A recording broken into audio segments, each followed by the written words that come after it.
Everyone has a story worth telling. On Man on the Mic, the lessons are compelling. We uncover the journey, the highs and lows. It's your story that matters. It's how we grow.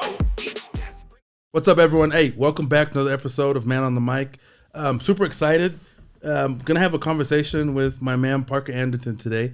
Before we dive in, I'm gonna turn it over to him. Let him introduce himself. Yeah, so I'm Parker Anderton. You can find me on Instagram @_Swandy, SWANDY. It's just a nickname from high school. But yeah, I'm 30 years old, married, have a beautiful 3-year-old daughter. Big outdoor enthusiast, dirt biking, skiing, snowboarding, anything outside. And then currently my profession, I'm a senior regional at Grit Marketing. Okay. So we do door-to-door pest control sales, and that's been my profession, since fresh out of high school. Been doing door-to-door sales. I did 8 full summers, and then I've been training now on like a more macro level for the last 2 years. And so that's what I love, right? I love working with people and training them, and I felt like sales or door-to-door sales gave me this big gift of an accelerated pathway to my dream life. And so I've felt very strongly drawn to like giving that same gift back to other people. That's amazing. I'm curious, what got you into the door-to-door industry? Poor. I was super poor, right? It's funny. I my first year of college, it was actually my second year of college. I was donating plasma twice a week, dead at Griffles in Provo. Living paycheck to paycheck. I was working full time between 2 different jobs and going to school, and it just was kind of a rough, there was no time to do anything fun, right? And I had a random roommate named Josh Powers who at the time drove a Saab 9.5, which was like so cool. Uh-huh. It was paid off. And he just had a very carefree lifestyle. Seems like money didn't, stress him out at all. And so I was basically the lay down recruit. I walked in and said, "Where do I sign?" And then went out that summer and had a phenomenal experience. So okay, is Grit Marketing, was that your first company ever? No, so started a company called Altera Pest Control. Okay, they sold and rebranded as Aptive, but at the time, okay. So I went on. I did that my first summer with Altera. Went on, served a 2-year mission in Kansas City, Missouri. When I got back, I ended up selling for a company called Vantage for a couple years. Okay, had a great experience there. Switched with a bunch of my buddies to a company called GreenX. And then after kind of a run there, we all broke away and started the Grit together. So okay. A lot of the guys, the senior leaders at the Grit, I've been with them ever since year 1. Okay. So that's awesome. It's funny. My group of friends we play basketball with, there's like 12 dudes who do sales, and it's all different companies. And I swear, every time a new kid shows up, it's like a new name of a company. But Grit, Vivint, Aptive, you have the big name ones. I'm curious for you, what are the biggest takeaways that you've gotten from door-to-door?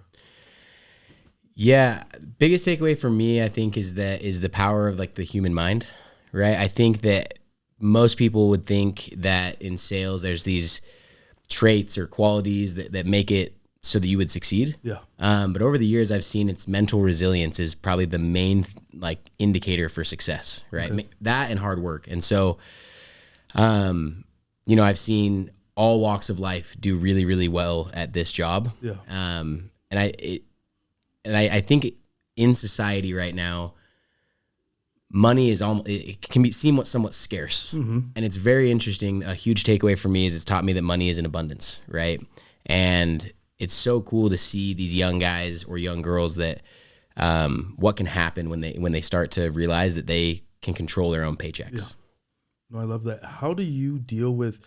Because I have some friends who've worked with really good companies and other ones who've worked with companies who've been kind of screwed out of money or whatever. How do you deal with that negative, connotation with the door-to-door industry? Yeah, I think door-to-door gets a bad rap, and rightfully so in a lot of ways. I think there are a ton of horror stories and a lot of things that happen that create those narratives. But what I will say is not all companies are created equal. So I always tell people, like, no matter what your experience has been or if you've heard things, like, come hear us out, give us a shot to earn your business, right? And we have structured a lot of things at the Grit. So many of us that started the Grit, we all came from different companies and we experienced some of those bad things. And a couple of the main things that we started the Grit under, that's a terrible way to say that.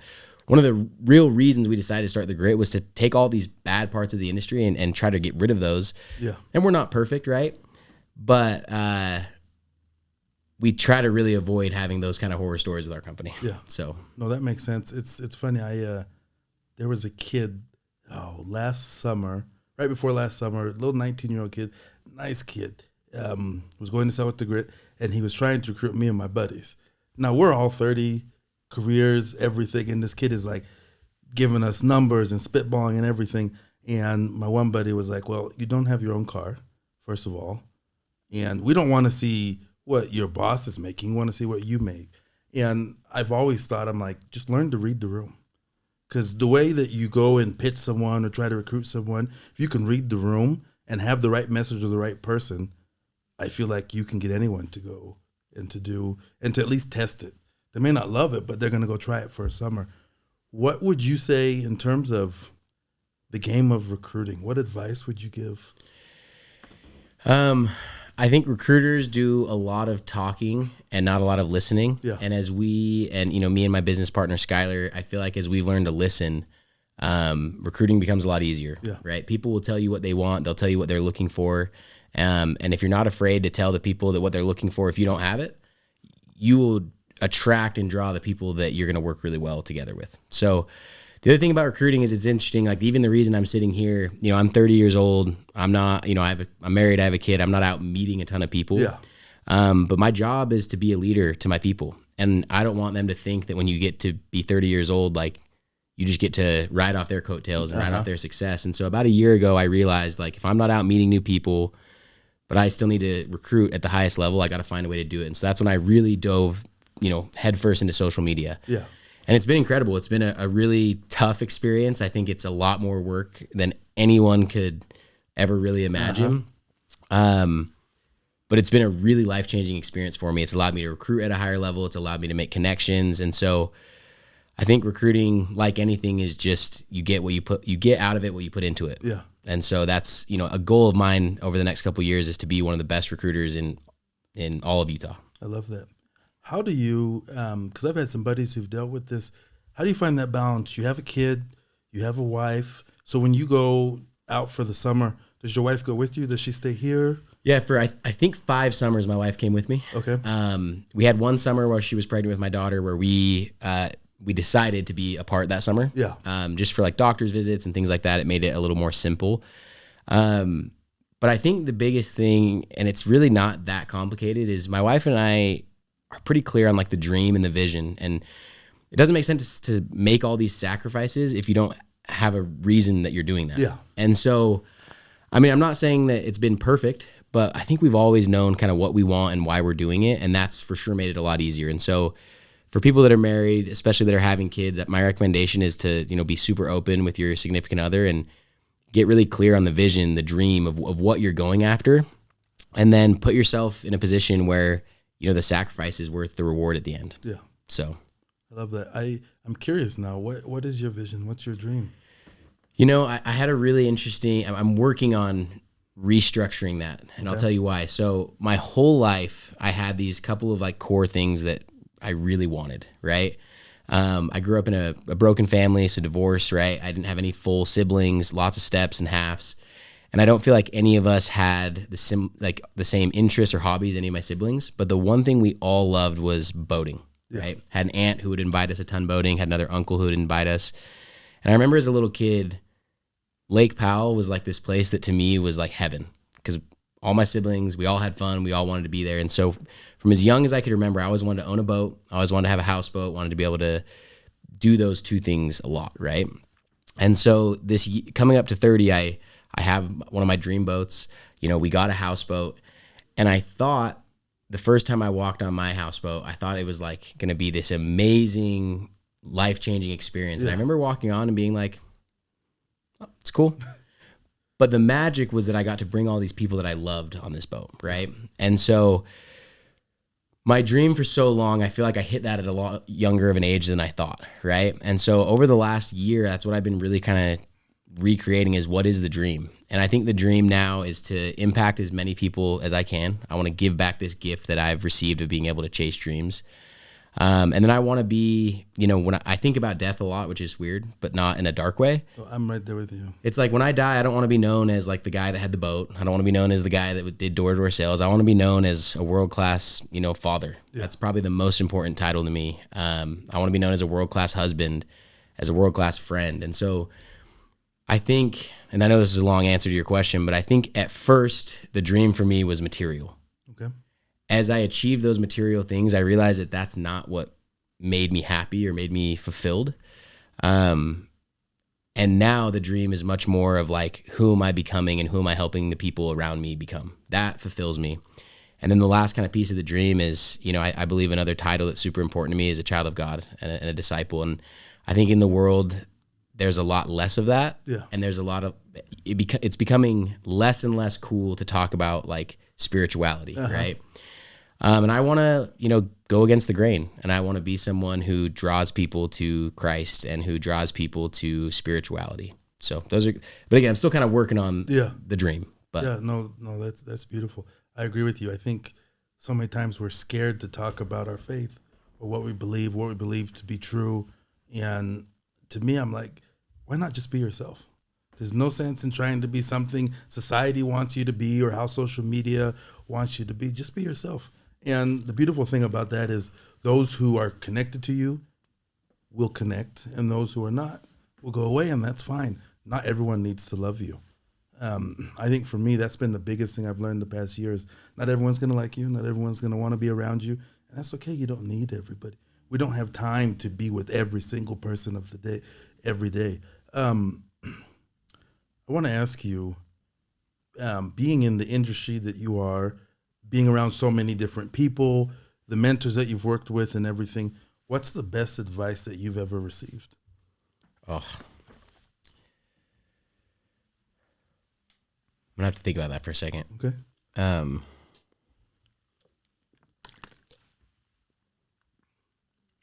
think the best advice I've ever, kind of interesting. This will take a different, so it's actually from my mission president. Okay. His name was President Randy Vest. Came from a lot of money. He was the CAO of Kimberly-Clark International. Okay. So big net worth. He'd served a lot in the church, been like a stake president, bishop twice, all this different stuff. And I knew my mission president as this really spiritual guy who I was pretty scared of, but I loved, right? Yeah. And at the end of an LDS mission, typically you have this exit interview. And so I'm sitting down with this person who I respect and love and who's changed my life in more ways than you can ever imagine. And one of the things that he said to me really stuck to me. And he said, Elder Anderton, he's like, the Lord wants you to be very wealthy. And I was like, oh, sick. I'm thinking, and he goes, and not for probably the reasons that you think. And he said, now I'm not telling you not to have the car and not to have some fun along the way, but he said, the Lord can do a lot more with a person that is financially set up than someone that's not. And he said, for example, a lot of people would be amazing mission presidents, but didn't make good financial decisions that allowed them to be in that position. Yeah. And so the final statement that's always stuck with me is he said, your goal, Elder Anderton, for the rest of your life is to never limit the Lord. And what he meant by that is make financial decisions, educate yourself, do all the things so that if there was anything that the Lord needed you to do, he would never be limited in calling you that because you had already made those decisions. And I think that shaped a lot of, my life. I'm a human, right? I like the worldly material things, but at the same time, like there's always been this sense of the dream that's like, I want to never limit the Lord, right? And I see people like Casey Baugh, right? Money in the world can be painted as this extremely negative thing, but money isn't good or bad. It just is what it is. But what money is a magnifier. And so if you're a really good person, money is going to magnify that. If you're a really bad person, it's going to magnify that as well. Amen. And again, I look at people like Casey Baugh who have a lot of money and they do so much good with it. I can't be in a room with Casey Baugh and not cry, hearing about the stories and the ways he's able to bless lives. And that's like something that's really, really important to me. Is to be able to bless people with that wealth. I think that's huge. I like what you said. Don't limit the Lord. It's an interesting thing that, my mission president just articulated it so well. It's like, he wasn't saying the Lord is or isn't going to call you these things, but he's saying you should be the person that if there's anything that he needs, he is not going to be able to limit it in calling you for any, and it's not just money, it's in anything. Yeah. And I'm sure that what he said to you has probably grown, because when he said that to you, what, 19, 20? I was 22. 22. Now that you're 30, it's probably over the years you're like, oh, this is what he meant, and just little things have clicked along the way. 100%. Yeah, it's and who knows? I only see the good, right? I don't know how many times I've limited the Lord. I'm imperfect, but I will say that advice has changed the way I look at everything, and I feel like I really want to be a tool in the hand of God, and as that's been a desire, it's been really amazing to feel like that's happened, right? And I feel like the Lord parts the veil at times and shows you, hey, like I'm using you as a tool. I'm putting you in this situation so you can do this. And, you know, the thing that's cool is I don't think that is like a Mormon thing or a Catholic thing. It's like, if you believe in God, go out and become the best version of yourself so that God can use you as a tool. And I think that you will live an immensely more rich and happy and fulfilled life. I love that. I agree with you 100%. One of the things that you said at the beginning of this podcast, that it's something that I've had to do the past few years, and I think a lot of people, it's a key to becoming successful, is you went out and you hired a mentor. So many times in life, and especially I think with the new generation, they want everything for free. They don't want to invest in themselves. They don't realize you need to have skin in the game. What was that journey that took you to finally buckle down and invest into yourself and hire a mentor? So it went kind of the year before that. I realized that as I made money, I was always investing money in something, real estate, a fund, venture capital, you know, what have you. And it might have been even Jimmy Rex that gave me this advice, but he said, we're so quick. I think it was him. He said, we're so quick to invest in all these other things that we have no control over. What if we invested yearly a portion of our income into ourselves, and how much more would that make us, right? And so I was sitting down with my bank account, and I ended up creating a bunch of different accounts, a bunch of different savings accounts, and separating my money out for the year. I had like all my mortgage all in one account. I had my car all in one account. And then I made two accounts. I made one that was investing in my health, and one that was investing in myself. And all I did was take like, I think it was 1 to 3% of my total income that year and just put it into an account. And that money sat there for a while because I wasn't used to using money for that. Yeah. And I remember kind of coming towards the end of the year, it was like, hey, like I put this money aside for a reason. I should invest in myself. And then just worked out. Ryan Bacher came to Lake Powell, and I had this like impression. We fly up on this helicopter. I'm in tears because Lake Powell's my favorite place. Never seen it from above, and I'm just sobbing, feeling the spirit, and it's amazing. And I had this thought, like, you should ask this guy to be your mentor.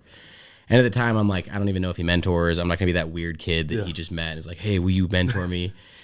And that thought stuck with me for like 3 months. And then finally one day I just texted him and I was like, hey dude, this is super weird. I don't know if you even do mentoring, if that's something you're about, but I've had this feeling. And, you know, long story short, it's been a very life-changing year. And I think that I've learned that forever, I want to take a percent, you know, whatever that may be of my income, and put that into an account and force myself to invest in me.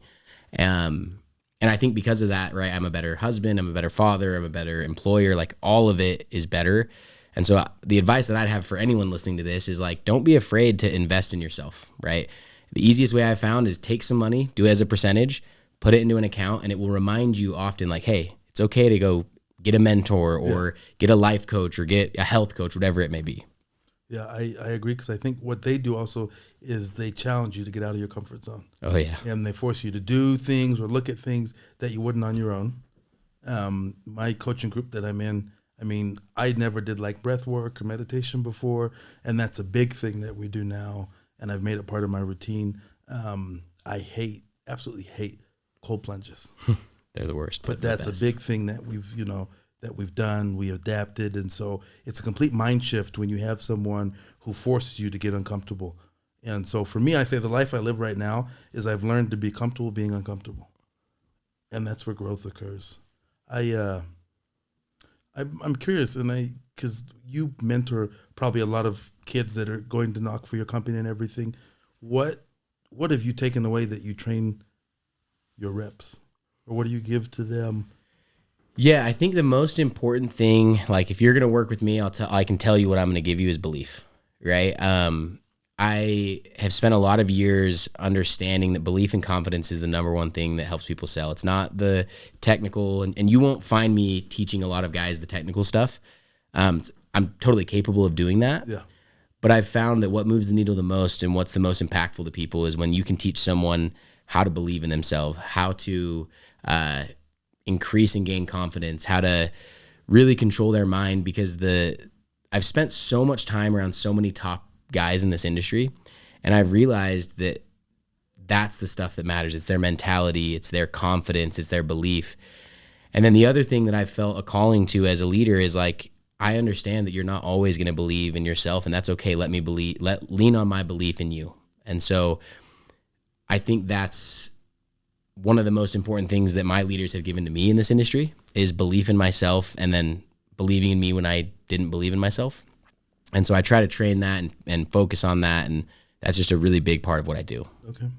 So if you don't mind, I'm going to put you on the spot real quick. Sure.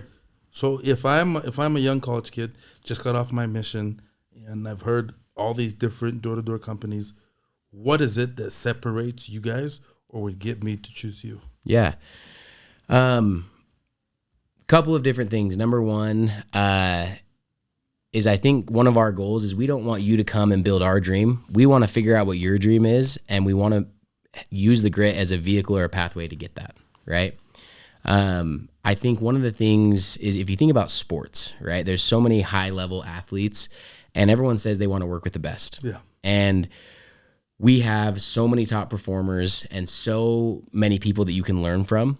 And so the reason I would say, you just got home from your mission, why come work with us? Well, number one, we're going to be able to train you how to sell at an extremely high level, no matter who you are, no matter what walk of life you're from.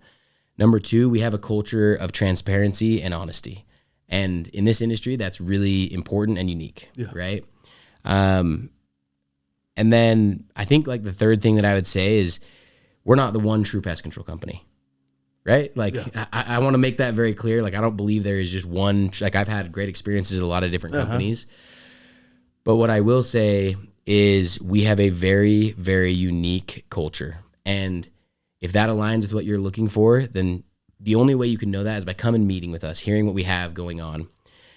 And the other thing I'd say is not everyone wants to be in this industry for forever. Yeah. Right? I started out being a 1 or 2 year guy that it just kept working out. But we have a pathway for people. If you want to only sell for 1 year, get a bag and get out, like we'll help you maximize that. If you want to be here for 2 to 5 years just while you're in college, we will help you maximize that at the highest level. But for people that are looking like myself that want to make this a career, like I'm 100% confident we're going to be a $1 billion company. Yeah. And we have the right teams and the right groups to do that. And we're just looking for people that want to be a part of something special. You look at Casey Baugh, Todd Peterson, Jeff Mendez. So many people say, well, dude, I would have loved to be at Vivint at the beginning. Well, I believe that we're going to live that same story. Yeah. And we're only in year 4. And so if you want to be a part of a Vivint type story, come work with us. Because we're not just, a company that wants to sell and make a lot of money and move on. Like we want to have a lot of impact. I like that. I'm curious because I went to Jeff Mendez at his event last year, and I've been to a lot of these guys' event. When are we going to see you on stage hosting an event? I don't know. I'd love to do something like that. My passion is like teaching, right? People at the Grit know me as the guy who loves to train and teach. And it's funny, I have a vision board. I'm a big believer in those because of Jimmy Rex. Yeah. And one of the things that's been on my vision board for a long time is Grant Cardone. And it's not because I necessarily want to like talk or act like Grant Cardone, but I would love to be someone who impacts. Like I've never met Grant Cardone, probably won't ever meet him, but he's impacted my life in a massive way through his speeches and his training. So I don't know when, but it's on my vision board to have something like that come to fruition. Okay.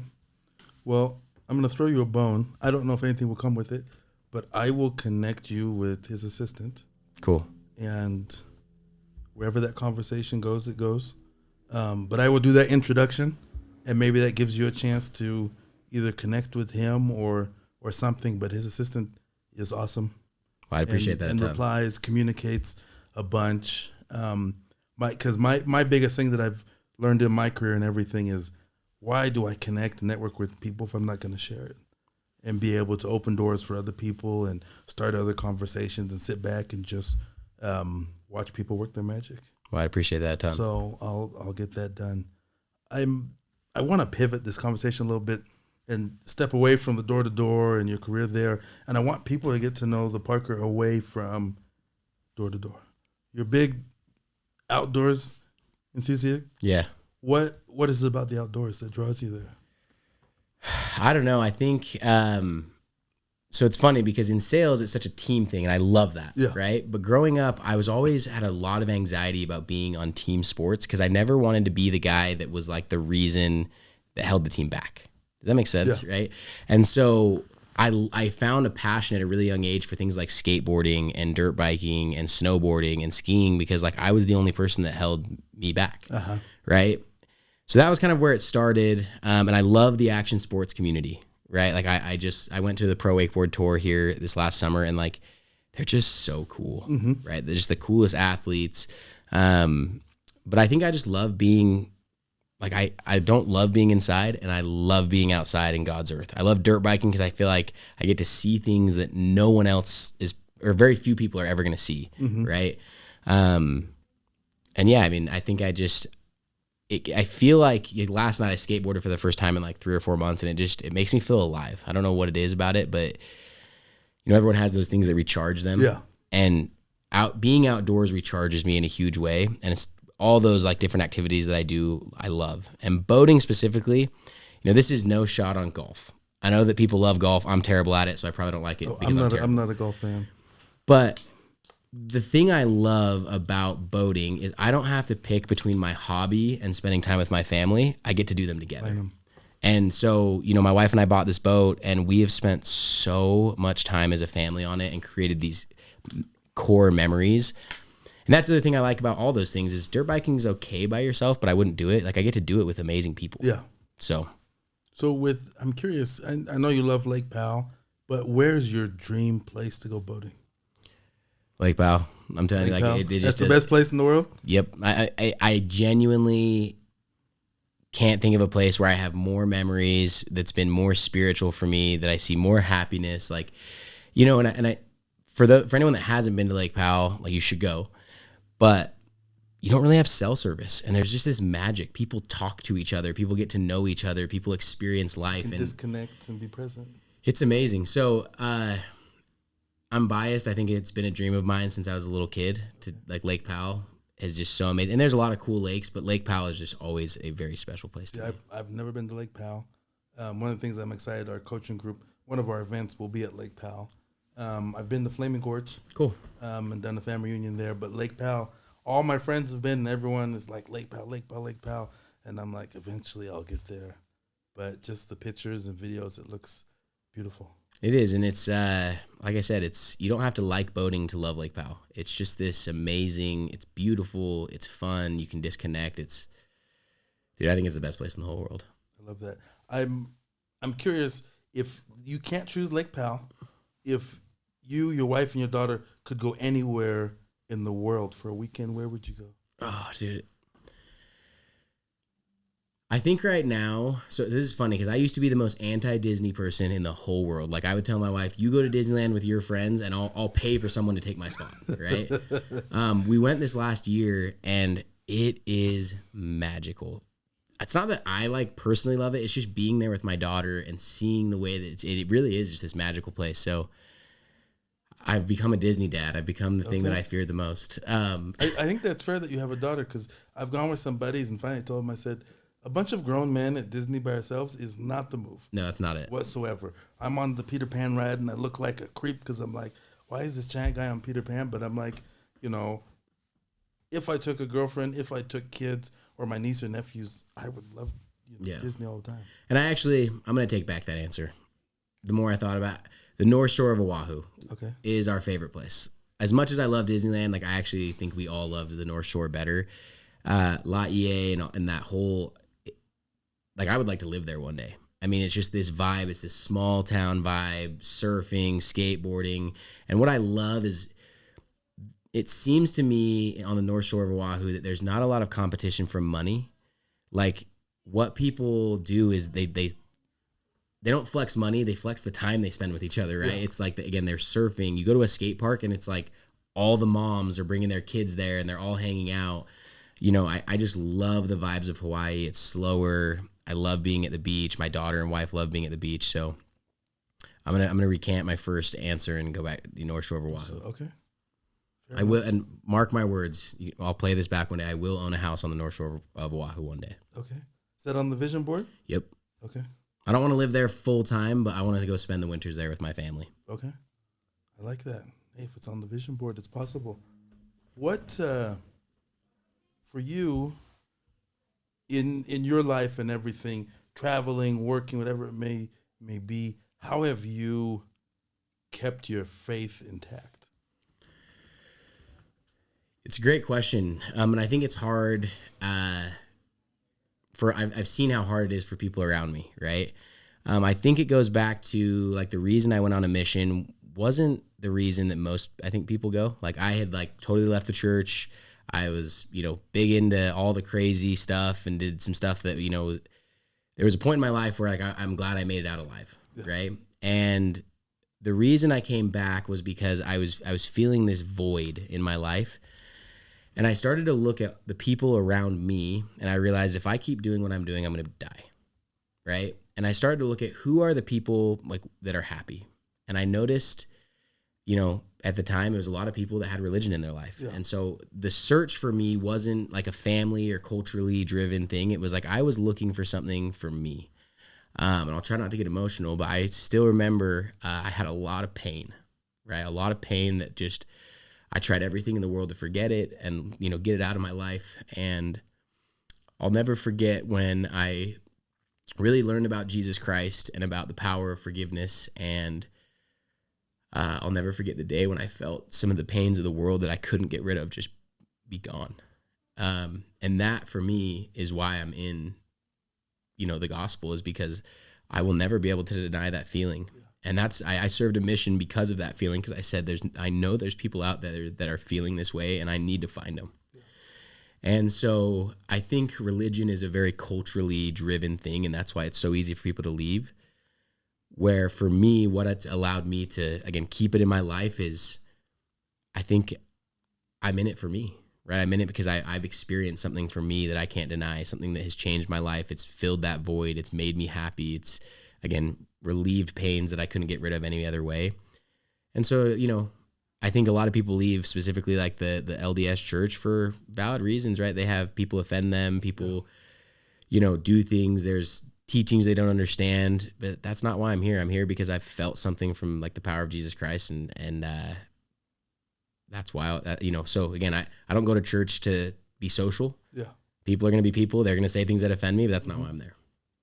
I agree with you. I think that was one of the biggest things during the pandemic that I loved is virtual church, because now the social aspect was gone and you were there to get the content, the lessons. You're able to have the sacrament in your home. For me, it was just such a different way about going to church. And I'm sure you experienced the whole singles wards life and that whole game. And I'm just like, why do we go to church each week? What is the real reason? Is it to just be social with people, or is it to remember our Savior and the sacrifice for us and to be nourished with more teachings? Thank you for sharing that. Appreciate it. Thank you for being willing to get vulnerable and emotion, I think. I can tell that you've been around people like Jimmy and other mentors, because our society teaches men not to show emotion. And it's a sign of weakness, when in reality it's healthy. It's what we need. It's who we are. So thank you. Anytime. I'm curious, if, let's say this was your last day here on the earth, what is the one thing that you would want people to remember you for? Being a great dad and a great husband. I think that we wear a lot of titles, right? But the most important title in the world to me is being dad and being a husband. So I hope I accomplish a lot of really, really great and amazing things, and I hope I'm a part of a lot of really amazing and great things, but that's not the most important thing to me. It's being the best dad in the world to my daughter, Berkeley, right? It's being the best husband in the world to my wife, Bailey.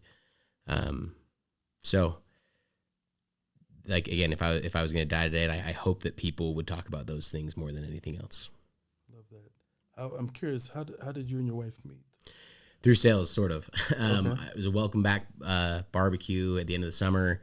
I had just gotten my first boat, this like kind of old beater boat. I was taking all my married friends boating, and she lived in Washington at the time and was just in town for the weekend, and came to this welcome back barbecue. Hey, there's going to be a bunch of single guys that do sales and whatnot. And anyway, talked her in to come boating with me and fell in love. I love that. Just like that. Yeah. Okay. What is your guys' plan? You guys want to have 1 kid, 10 kids? Are you going the whole Utah? Yeah, so we're not doing the whole Utah thing. I want 4, she wants 3. Okay. We had our first daughter, easy, right? First try, and then we've been it's taken us 2 full years. We're still trying to get pregnant. We're going through the whole IVF process, which for anyone going through that, like, I'm with you. I know how hard it is. It's tough, but we'd like to have 3. Right? Okay. We'll see what the Lord blesses us with, but that's kind of the plan there. And I think, we're still working on the dream, but I'd love to have 5 acres somewhere. I'd love to have a house that my kids they want to be around us, right, as they get older, and we have an amazing little compound where we just create memories and go to Lake Powell a couple times a year. So that's the way to do it. I'm curious, for those listening and watching this, what is the best way for people to connect with you? I think the best way to connect with me is through Instagram right now. Like I said, my Instagram handle is @_Swandy, SWANDY. Shoot me a DM, and I love connecting with people. We don't have to necessarily work together. I'm way more than just a pest control salesman. But that being said, if you are interested in what I do and work, hit me up there too. But I love connecting with people, and that's one of the things I'm most passionate about is just people. So that's probably the easiest way to find me. Okay, perfect. I would love to wrap this up with, if you could give one message to the world today, and it could be, we're in the holiday season, or going into a new year, or we just got through a brutal political season, what's your one message you would give? I'll have to think for a second about that. I think a message that I have is about like self-love, as weird as that sounds, right? I think that the world, social media, everything around us is sort of built to like tear us down and built to compare ourselves. Mm-hmm. And like, I've found a lot of value, and I feel like I have become so much better by learning to like love myself, right? Learning to be kind to myself, learning to be compassionate to myself. And so I think the message is just keep trying, no matter where you're at, no matter what you're doing. Like, times get better, things change, and, seasons happen. And so, I think that choose happiness, choose to again, love yourself, forgive yourself, and move on. And I think a lot of people are scared for the future, and I think that that's a choice. Yeah. And I think we should be, as a society, extremely excited for 2025. I think it's a year where we can just, so much good can happen, but good doesn't happen necessarily just by chance. Like, you have to decide, hey, I'm going to have an amazing year. I'm going to decide to level up. I'm going to decide to love myself more, to forgive myself. And I think that if everyone did that, I think the world would change. Yeah. Right. And then the last thing I'd say, just as like a kind of 2-part thing, is also with the Christmas season if you are looking for a way to feel better about yourself, go serve someone else. It is this gift that keeps on giving. When you help and serve and think about other people, you grow so much individually. And that's where the most happiness in life, I think, is when you're serving other people. So a lot of people listening to this, I'm sure there's people that are sad or, frustrated. Like, go serve someone and watch what it'll do for your life. Awesome. Well, thank you for joining me and for sharing your story and your message and just your insights. Appreciate it. Taking the time. Appreciate it a ton.